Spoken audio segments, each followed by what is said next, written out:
Dear students, this is the e-learning platform of Cambridge International School, Dasua. I am Kamaljeet Sharma, PGT Accountancy, teaching accountancy to the students for grade 11th and 12th in Cambridge International School. And this session is for the subject of accountancy for grade 11th commerce. Let's recap. Students, as you know, we have started chapter number 8, that is journal, from your book Double Entry Bookkeeping by T.S. Garewal. In this chapter, you will have learned about the formation of journal entries. Today, we will learn about few more journal entries. I hope this session would help you to understand this chapter. Today, we will continue with our chapter number 8, that is journal.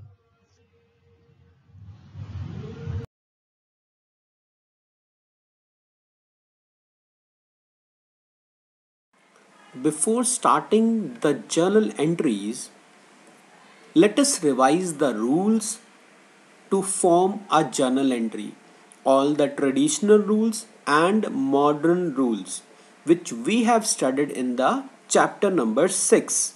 These rules are very much important while formation of students.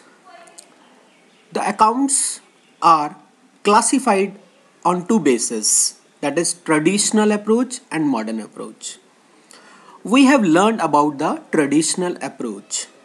Traditional approach is also called English approach, whereas modern approach is also called American approach. In traditional approach, there are broadly two types of account, personal account and impersonal account. Personal accounts are further classified into natural personal accounts, artificial personal accounts, and representative personal accounts. Whereas impersonal accounts are further classified into real accounts and nominal accounts. Personal account, as the name appears, related with person. So, natural person's account, for example, Ram account, Sham account, Sita, Geeta, Ina, Meena, these all are natural personal accounts. Artificial personal accounts are those which are non living beings, not living beings, but we have some names for the establishments. For example, ICICI Bank, Cambridge International School, say Gupta Cloth Emporium, say Pizza Hut, Domino's, all these establishments which carry a name but non living beings. That's why they are called artificial personal accounts.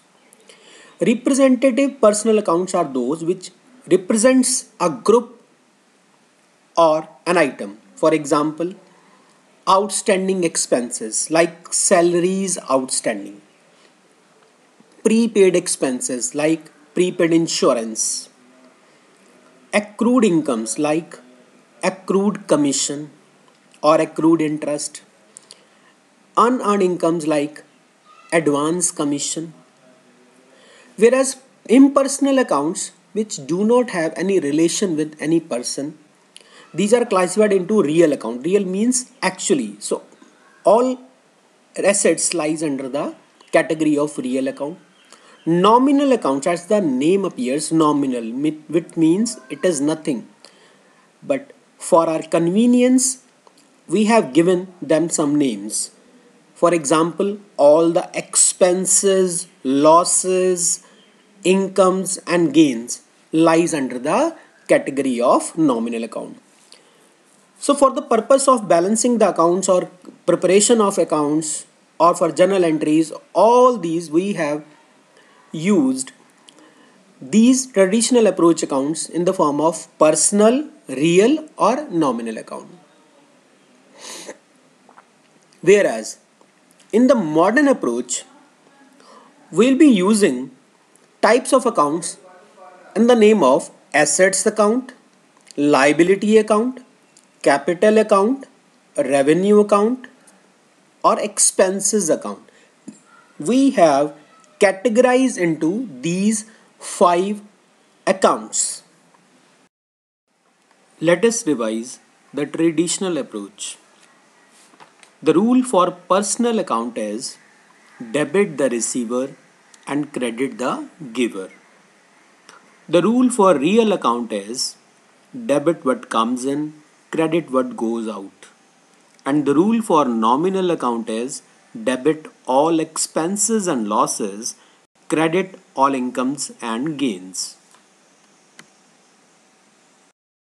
Now we will start the modern approach. We have identified or categorized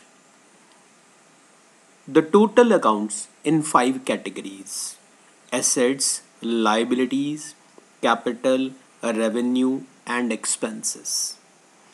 First of all, we have to identify the accounts involved in the transaction, whether it is asset or a liability or a capital or a revenue or expense. Let us discuss assets. Assets.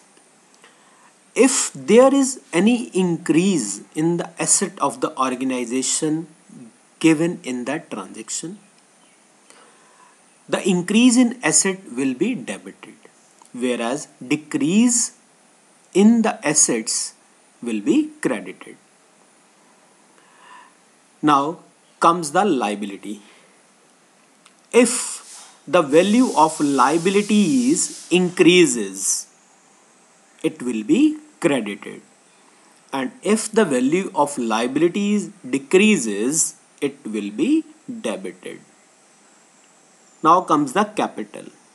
If the capital of the proprietor increases in the business, if the balance of the capital increases in the business, it must be credited, and if the capital decreases, it must be debited.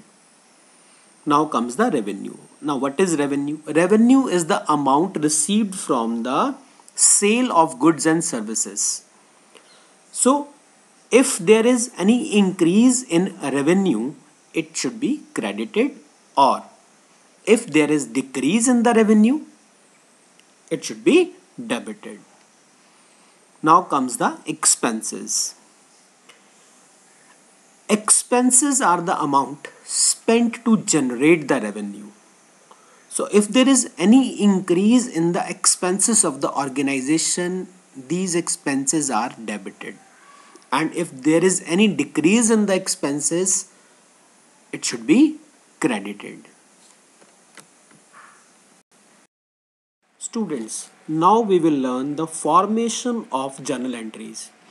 There are 3 simple steps to be followed for recording a journal entry. The step 1 is simply identify the accounts involved in the transaction. Then the second step is judge the nature of accounts involved, whether it is a personal, a real or a nominal account. The step 3, that is analyze the effect, then apply the rule and form a journal entry. Let us take an example. For example, cash received from Ram rupees 9,000. In this transaction, there are 2 accounts involved. One is cash, another is Ram. Cash, being an asset, comes under the category of real account. Ram is a natural person, comes under the category of personal account. Now, in the first step, we have identified the accounts involved. That is, cash and Ram are the 2 accounts involved in the transaction. After that, in the second step, we judge the nature of these accounts involved. The cash is an asset, so it comes under the category of real account, whereas Ram is a natural person, comes under the category of personal account. Now We'll move to step number 3. In the step number 3, we have to analyze the effect. So it is very much clear from the transaction that cash is coming into the business. So cash comes into the business, whereas Ram is the giver. Means Ram gives the money to the business. So after analyzing the effect, we have to apply the rule. So as per traditional approach, the rule for a real account is debit what comes in and credit what goes out. Here cash comes into the business, so cash must be debited. And as per the personal account rule, it is debit the receiver and credit the giver. So here Ram is giver to the business, so Ram must be credited. So we will check the first step and the last step, that is third step. So here cash is debited, Ram is credited. So follow these simple steps to form a journal entry. Now this is the question. In the previous session, we have completed the journal entries till transaction number 30.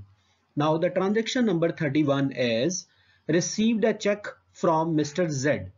So rupees 2500. So here we have received the check. If in the transaction, when the clear information is given that the check is deposited into the bank on the same day, then we will treat bank account. But when there is no information whether the check is deposited into the bank or not, up till then we will treat the check as a check in hand account. So here in the transaction number 31, we will use the word check in hand account debit to Mr. Z. Check in hand, just like a real account, because anything comes into the business.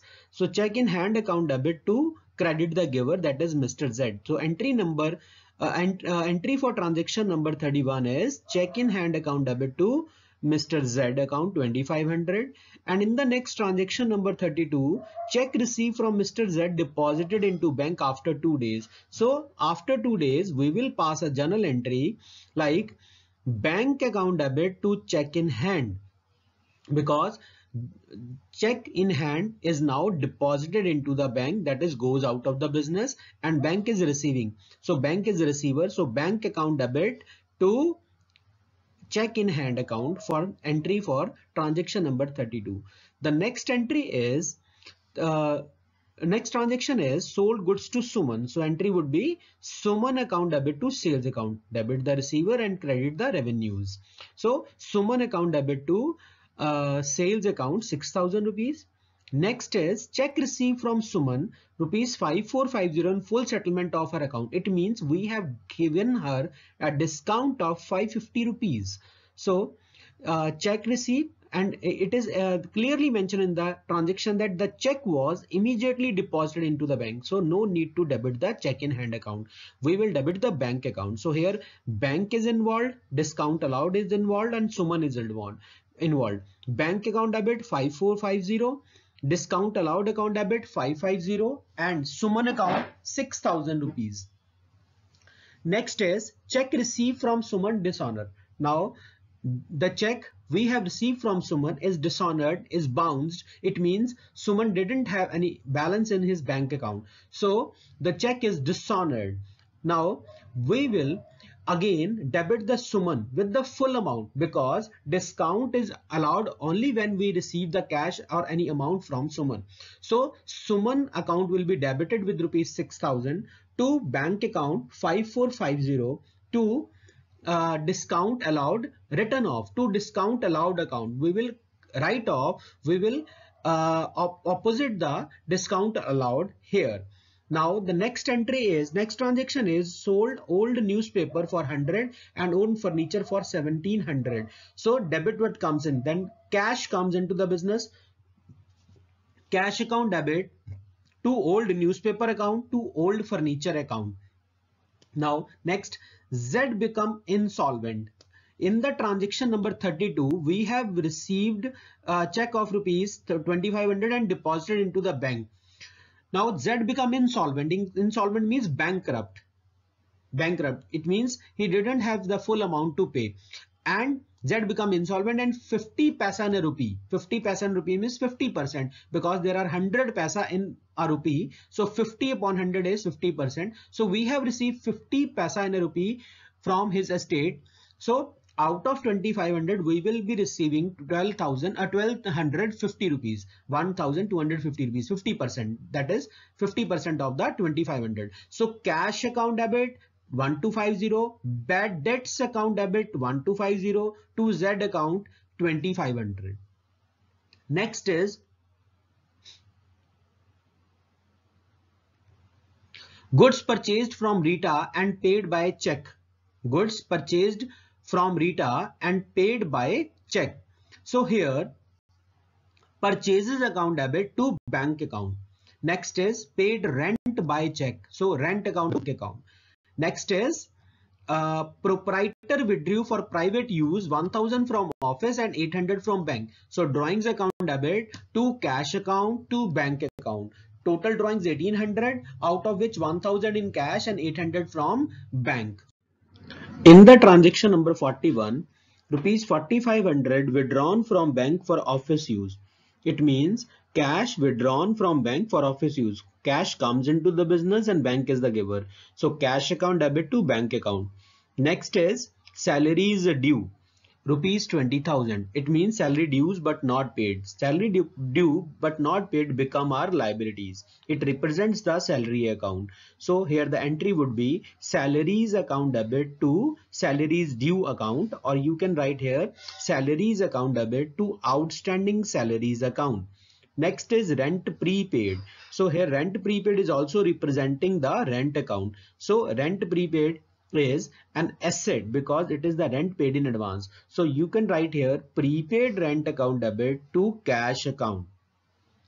Next is received 2400 from Sunil, which were written off as bad debt in the previous year. It means whatever we have written off as bad debt is the loss of the previous year, but now the loss is recovered in the current year. So we will treat bad debt recovered as an income. So here cash account debit to bad debt recovered. No need to write the name of the Sunil anywhere. Then provide 20% per annum depreciation on building costing rupees 1 lakh. So here the worth of the building is 1 lakh. 1 lakh into 20 upon 100 into 3 by 12, because building is used for 3 months only in this year. It is clearly mentioned that depreciation to be charged for 3 months. So 1 lakh into 20%, that is 20,000, into 3 by 12 becomes 5,000. Next is interest, provide 5% interest on capital of rupees 20,000 for 3 months. So here again 20,000 into 5 upon 100 into 3 by 12. So again we will calculate the interest on capital for 3 months only. Next is charge interest on drawings. So here the entry would be drawings account debit to interest on drawings. Next is bought goods from Kamal for cash 2200 and paid rupees 50 for carriage. So here purchases account debit, carriage account debit to cash account. No importance of the name of Kamal given in the transaction. Next is purchase a machinery for cash 40,000 and paid rupees 4,000 as wages on its installation. Wages or any other expenses paid on the date of the purchase of any asset would be added to the cost. Here we have used goods of rupees 3,000 were also in on its installation. It means goods worth rupees 3,000 also used in the installation of machinery. It will also increase the cost of machinery. So we will write here machinery account debit to cash account to purchases account. Next is paid rupees 1800 for repairing office furniture. So here repairs account debit to cash account would be the journal entry. So the entry for transaction number 31 is check in hand account debit to Mr. Z 2500. Now the check is deposited after 2 days. So bank account debit to check in hand. Next is Suman to sales 6,000. Then Suman has paid 5450 in full settlement. It means bank account debit because check is received and same day deposited into the bank. So bank account debit 5450, discount allowed account debit 550 to Suman account 6000. Next is the check of Suman being dishonored. So Suman again will be debited here. Suman account debit to bank account to discount allowed. We here disallow the discount. We have cancelled the discount here in this entry. Next is sale of old newspaper and furniture. You can write sundry incomes for newspaper also, old newspaper also. So cash account debit to old newspaper to old furniture, because there is no old furniture account into the business, it is only furniture account. So for your convenience you can write here old in the brackets. So cash account debit 1800 to old newspaper, or you can write to sundry incomes 100 to furniture in the bracket old 1700. Next is bad cash account debit, bad debt account debit to Z account, because Z become insolvent and we have to receive 2500 from him, and 50 paisa in rupees received, that is 50% is 01250 is bad debt, and to Z 2500. Next is purchased goods from Rita. So purchases account debit to Rita account 7200. Next is rent account debit to bank account. Next is drawings account debit.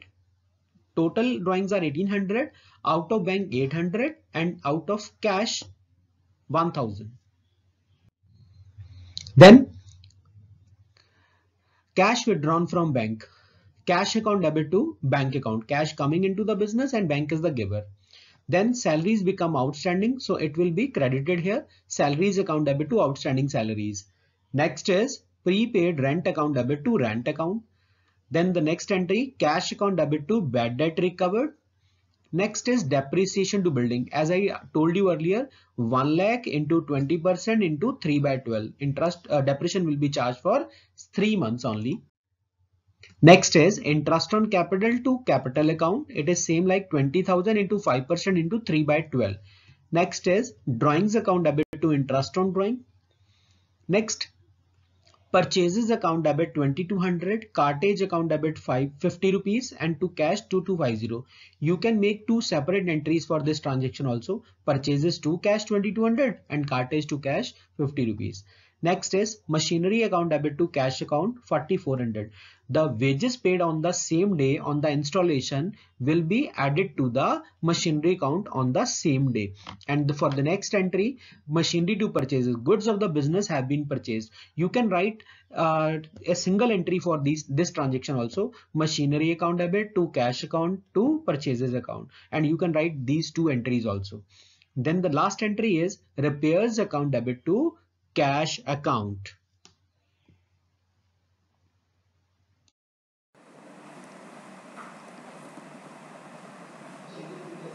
In this session, we have learned about few more journal entries using the traditional approach to rules of debit and credit. I hope this will help you to understand the concept of the topic more easily. Now students, try to understand the basic concepts of this chapter once again and try to solve some illustrations as well as unsolved questions from your book Double Entry Bookkeeping by T.S. Grewal. You can also try to solve some questions from NCERT, but all the questions to be done in your homework notebook. In the next session, we will continue our next topic. Till then, dear students, to stop the COVID-19, stay home. If you don't think about yourself, think about your loved ones. So stay home, please. But study regularly.